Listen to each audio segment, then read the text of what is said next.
Hello friends, welcome to Moresar academy.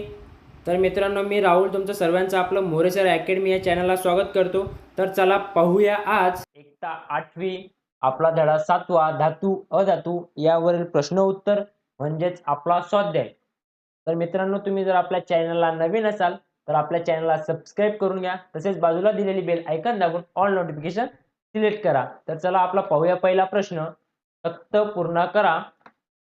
त्याच्यात आपल्याला दिलं आहे धातूंचे गुणधर्म, तसेच आपल्याला ते दैनंदिन जीवनात उपयोग काय आहेत ते लिहायला सांगितले. तर तन्यता, तर याचा उपयोग आहे आपल्याला धातूंच्या तारा बनवण्यासाठी. तसेच वर्धनीयता, याचा आपल्याला धातूंचे पत्रे बनवतो मित्रांनो आपण. उष्णतेचे वहन, धातूंची भांडी, तसेच विद्युत वहन, विजेच्या तारा, तसेच नाद्यमयता, शाळेची घंटा. तर तसा आपला प्रश्न पहिला कंप्लीट झाला आहे. पाहूया दुसरा प्रश्न. वेगळा गटात न बसणारा शब्द ओळखा. तर पहिला सोने, चांदी, लोह, हिरा यापैकी गटात न बसणारा शब्द आहे मित्रांनो हिरा. कारण हिरा हा अधातू असून इतर सर्व धातू आहेत मित्रांनो. पाहूया हा प्रश्न. तन्यता, ठिसूळता, नाद्यमयता, वर्धनीयता याचं उत्तर आहे ठिसूळता. कारण ठिसूळता धातूंचा गुणधर्म असून बाकी सर्व धातूंचे गुणधर्म आहे मित्रांनो. पाहूया आपला कार्बन, ब्रोमीन, सल्फर, फॉस्फरस. तर याचं उत्तर आहे ब्रोमीन. सर्वसामान्य तापमानाला ब्रोमीन द्रव रूपात असून इतर सर्व स्थायू रूपात असतात मित्रांनो. पितळ, कांस्य, लोखंड, पोलाद. तर याच्यातला गटात न बसणारा शब्द आहे मित्रांनो लोखंड. लोखंड हा धातू असून इतर सर्व समिष्ट आहेत मित्रांनो. पाहूया शास्त्रीय कारणे लिहा. स्वयंपाकाच्या स्टेनलेस स्टील भांड्यांच्या खालच्या भागावर तांब्याचा मुलामा दिलेला असतो. याचं शास्त्रीय कारण काय? तर तांबे हा उष्णतेचा सुवाहक आहे. तांब्यामधून उष्णतेचे वहन लोखंडापेक्षा लवकर होते. त्यामुळे खूप कमी वेळात अन्नपदार्थ शिजत असतात. म्हणून स्वयंपाकाच्या स्टेनलेस स्टील भांड्यांच्या खालच्या भागावर तांब्याचा मुलामा दिलेला असतो मित्रांनो. हे त्याचे शास्त्रीय कारण आहे. पाहूया आपला हा प्रश्न. तांबे व पितळेची भांडी लिंबाने का घसतात? तर याचं शास्त्रीय कारण आहे तांबे व पितळ यांच्या भांड्यावर क्षरणामुळे कॉपर कार्बोनेटचा हिरवा थर जमा झालेला असतो मित्रांनो. तर लिंबामधील आम्लामुळे कॉपर कार्बोनेटचा हिरवा थर विरघळत असतो. त्यामुळे भांडी स्वच्छ होतात व ते चकाकतात. म्हणून तांबे व पितळीची भांडी लिंबाने घसत असतात.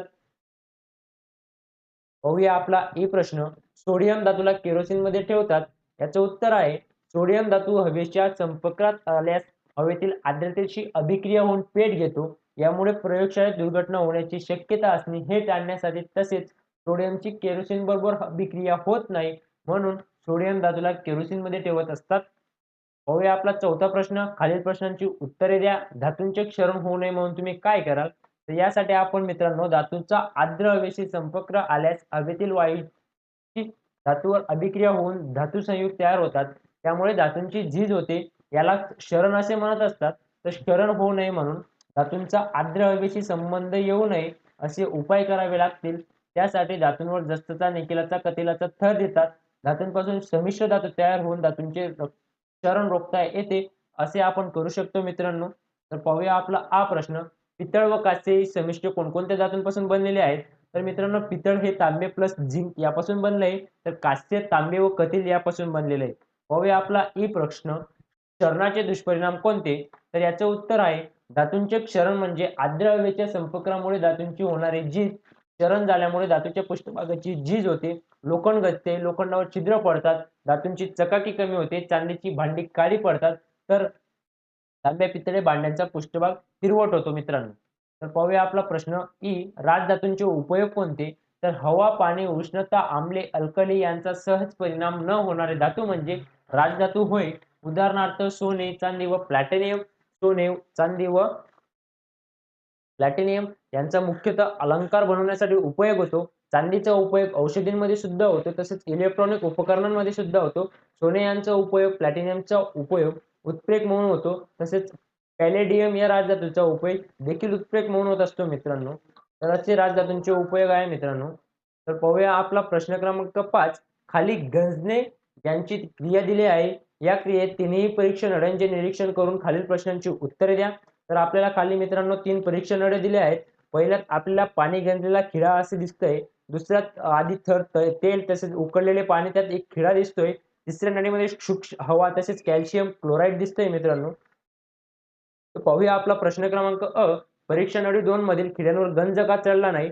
तर याचं उत्तर आहे, परीक्षा नळी 2 मध्ये उकळलेल्या पाण्यावर असलेला तेलाचा थर खिळ्याच्या संपर्क हवेसोबत होऊ देत नाही. त्यामुळे परीक्षा नळी 2 मधील खिळ्याचा गंज चढला नाहीये मित्रांनो. तर पाहूया आपला प्रश्न.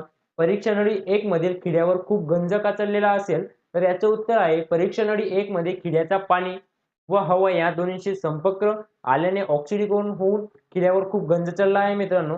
पाहूया परीक्षा नळी 3 मधील खिळ्यांचा गंज चढेल का? तर याचं उत्तर आहे, परीक्षा नळी 3 मध्ये सूक्ष्म हवा तसेच या परीक्षा नळीमध्ये असलेले कॅल्शियम क्लोराईड हे ओलावा शोषून घेते. त्यामुळे परीक्षा नळी 3 मधील खिळ्यावर गंज चढणार नाही मित्रांनो. तर अशाच प्रकारे आपला धातू, अधातू ह्या 7व्या पाठावरचा स्वाध्याय आता कंप्लीट झाला आहे मित्रांनो. जर तुम्ही आपल्या चॅनलला नवीन असाल तर आपल्या चॅनलला सबस्क्राईब करून घ्या आणि बाजूला दिलेली बेल आयकॉन दाबून ऑल नोटिफिकेशन सिलेक्ट करून घ्या. Thank you friends watching this video. भेटूया मित्रांनो पुढच्या व्हिडिओमध्ये.